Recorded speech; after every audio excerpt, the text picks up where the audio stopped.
I'll never forget the day I first saw it. I was deep in the Gran Paradiso National Park, an expanse of raw, craggy beauty stretched out in the northwestern Alps of Italy, bordering the French frontier.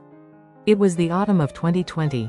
I had taken some time off from my university lectures in Turin to breathe the mountain air and clear my head, thinking maybe a solitary weekend hike would help me shake off the heaviness that had gathered from a long year and too many hours in front of a computer screen. The morning air was thin, cold, and bracing. My boots crunched over a light frost as I made my way up a narrow trail etched between pale gray limestone and patches of thinning pine. I had a rented camera slung over my shoulder, hoping to capture some decent shots of the changing leaves, perhaps a marmot or a distant ibex if I were lucky. I had no idea what I was about to witness. Around mid-morning, as I approached the old Cinghino Dam, I paused to take in the view. The dam wall is a massive, curved monolith standing roughly 50 meters high, part of a reservoir system tucked away in this isolated valley. I wasn't alone. A few other hikers had stopped as well, peering through binoculars or fumbling with their phones. I asked a man beside me what he was looking at. He said, "The goats. Just wait. You'll see." At first, I saw nothing but the gray wall. I adjusted the zoom on my camera and scanned its surface, and that's when I noticed them, small specks of movement. At least half a dozen goats, Alpine ibex, to be precise, were climbing almost straight up the vertical face of the dam. Not near the wall, not scrambling beside it, climbing on it. To describe it is to understate it. The dam's surface was rough but near vertical. Each animal moved with uncanny balance, placing their small, split hooves with precision, sometimes on ledges no wider than a few centimeters. They weren't panicked or struggling. They climbed calmly and deliberately, like expert rock climbers. I stood there in disbelief, mouth slightly open, heart racing. One of them in particular caught my attention. A young ibex, perhaps a yearling, lighter in color than the others, moved more quickly than the rest. It was about halfway up the wall when I began to follow it more closely through my lens. It wasn't the largest, nor the most muscular. If anything, it looked small and slightly unsure. But it moved with astonishing confidence. The young goat, which I later learned was likely a female, nimble and fast, appeared to be navigating toward a mineral-rich spot on the dam's surface. That was the secret. The goats weren't climbing just for sport, they were licking the dam's stones for salt and essential minerals that had leached out from the concrete. The wall had become, in a strange way, a vertical mineral buffet. As I watched, a sense of awe took over. There was something deeply compelling about the simplicity of the moment. No sound but the mountain wind. No movement but the steady steps of hooves against cold stone. A small crowd of hikers had gathered. No one spoke much. One man had a tripod set up and was silently recording. A couple with a child sat down and watched, as if at a performance. I realized that this was not uncommon. These ibex had been coming to the dam for years. But for many like me, it was the first time seeing it in person.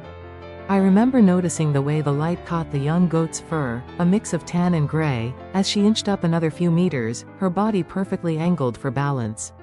One misstep would mean a deadly fall. But she showed no fear, no hesitation. Her hooves, evolved over millennia for gripping rocky mountain faces, allowed her to defy gravity in ways we barely understand.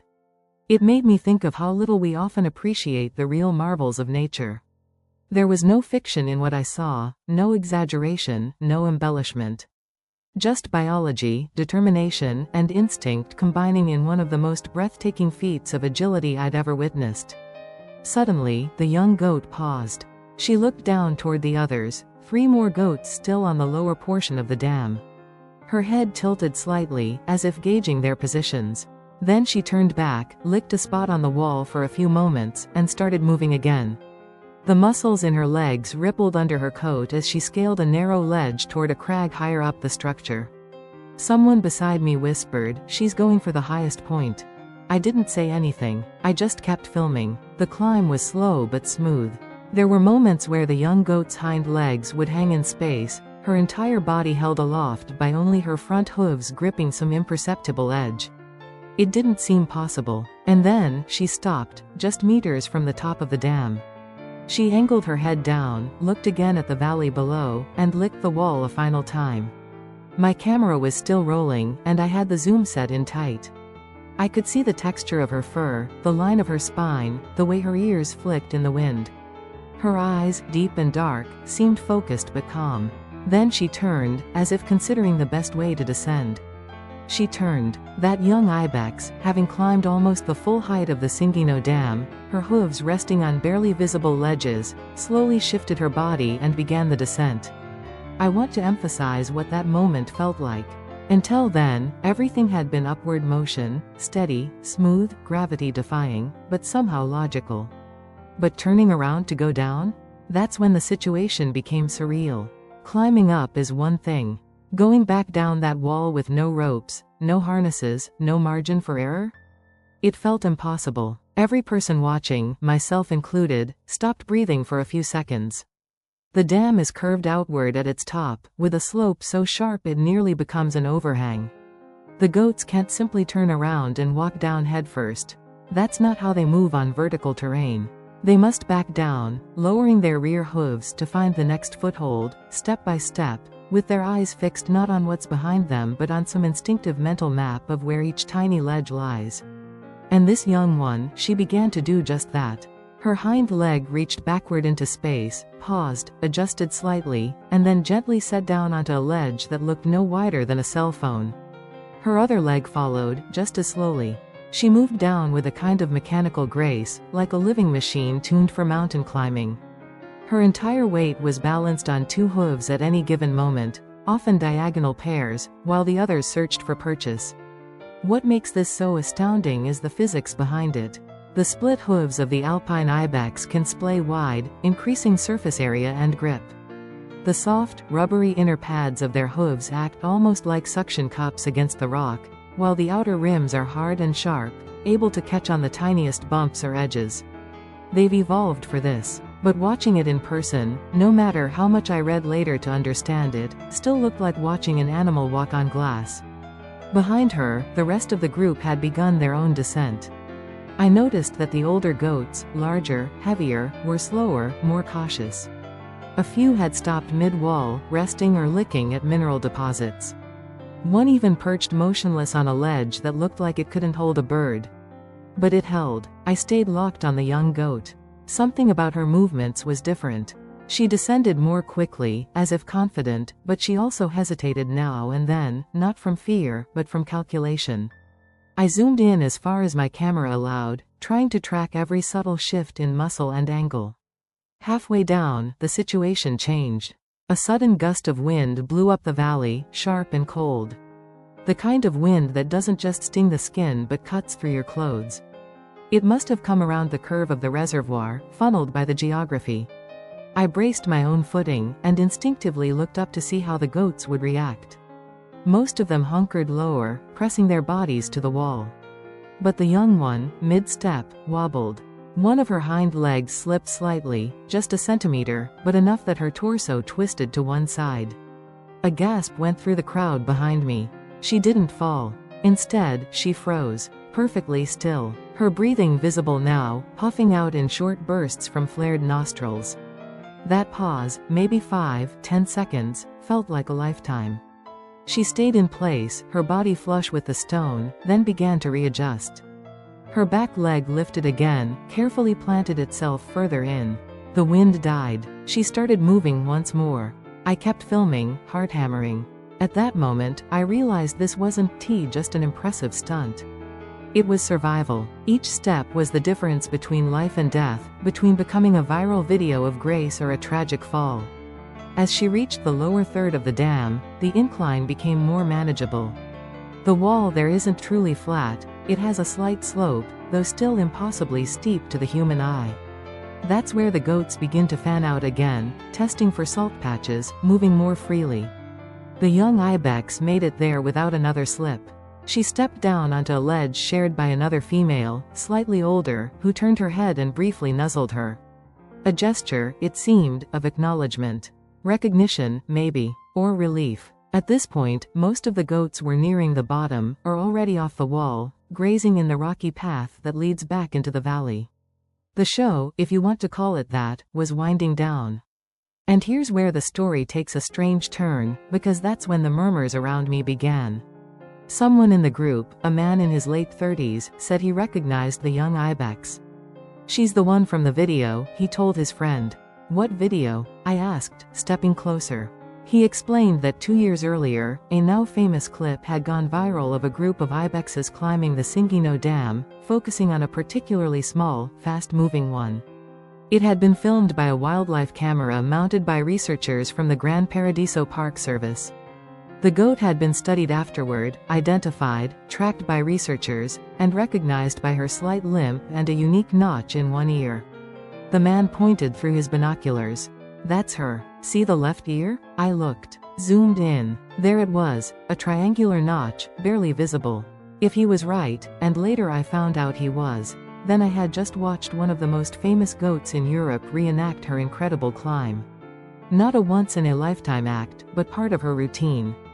A survival tactic, a habit, a ritual carved by instinct and necessity. That detail added a layer I hadn't expected. It turned the moment from marvel into myth. Not myth as in fiction, but myth in the sense of repetition, of a story retold by nature each day, unnoticed by most, except those lucky enough to see. I followed her with my lens as she stepped off the last visible ledge and dropped lightly onto solid ground. She gave a small shake, dislodging dust from her coat, and walked casually toward a cluster of low shrubs. No celebration, no pause, just another day. I stood there until the sun dropped below the cliffs and the last of the hikers filtered out of the area. The young ibex disappeared into the rocks. That night, back at my small lodge on the edge of the valley, I reviewed the footage frame by frame, pausing on the moment she slipped, the moment she stood still, the final step down. I didn't sleep much. I kept thinking about her. Not just the climb, but what it meant. There had been a frost overnight, and the grass crunched beneath my boots as I climbed the trail alone. The air was colder than the day before, and I could see my breath in the dim morning light. I didn't expect to see much. The crowd of hikers was gone. The valley was quiet, heavy with that alpine silence that hums like a distant echo. But I needed to go back. Something about what I'd witnessed the previous day had planted itself in me, like a thread pulled loose from a larger tapestry I hadn't yet seen in full. I wanted to see her again. When I reached the overlook above the Cingino Dam, it was empty. Just a few circling crows and the sound of wind moving across stone. I set up my camera again, although I didn't really expect any activity so early. Still, I scanned the dam wall, its massive concrete curve bathed in a soft blue-gray hue from the early light. Then, movement. It was faint, near the base. A flash of tan fur between two boulders. One goat, then another. Smaller figures this time. Younger, thinner. At first, I thought they were yearlings like the one from the day before, until I realized what I was looking at. These weren't just young goats. They were kids, barely a few months old. And then I saw her. She emerged from behind a rock, walking slowly, calmly, behind them. The same slight notch in her left ear. No limp today, her stride was smooth. She was watching them, herding, gently. My heart skipped. That young ibex, the one I had watched with such awe, was a mother. What I witnessed next was not just a feat of agility or instinct. It was something deeper, something that gave the entire experience a new dimension. She began to climb again. But not for herself. She was leading them. The dam wall was still slick from frost. The light hadn't yet warmed the surface. But she started the same path she had taken the day before, only slower now, more deliberate. The kids followed. They moved awkwardly at first, unsure. Their legs quivered on the lower ledges, their hooves tapping at the concrete as if trying to understand it. One slipped and caught itself quickly. Another paused and bleated softly. She didn't rush them. She climbed a few meters, stopped, turned her head, and waited. What struck me most was her restraint. This wasn't a demonstration. She wasn't repeating the feat for minerals, or for dominance, or even for habit. She was teaching. In total, 3 kids followed her. They never went far from her path, almost retracing her steps. Every few meters, she stopped, looked down, adjusted. Sometimes she backed up a step, guiding the smallest to a safer foothold. They didn't climb all the way up, only about a third of the dam. Enough, perhaps, to learn. Enough to test. When they reached a broad patch of exposed stone where the minerals were visible, she allowed them to lick for a few seconds. Then she turned and began the descent. Again, slow, measured. This time, watching her descend wasn't terrifying. It was beautiful, purposeful. Her movements were no longer just a survival tactic. They were an act of transfer, of memory, of knowledge being passed without words. When they reached the bottom again, the kids scattered a bit, climbing over smaller rocks, jumping between ledges, gaining confidence. She watched them, chewing at some dry grass. It was then I noticed another figure approaching along the ridge, an older man in a green jacket with binoculars and a notebook. He was quiet but friendly. A park ranger. I asked if he knew her. He nodded without hesitation. "Yes," he said, "that one we've been tracking for years. She's special." He told me more about her. Born near this valley. Survived an early fall, hence the slight limp that sometimes returned in colder seasons. She had been observed using this dam regularly for over 3 years. Her agility was well documented, but more recently, they'd noticed her returning with young. "She's not just climbing," he said. "She's passing it on." That line stuck with me. Later, when I reviewed all the footage from both days, it became clear.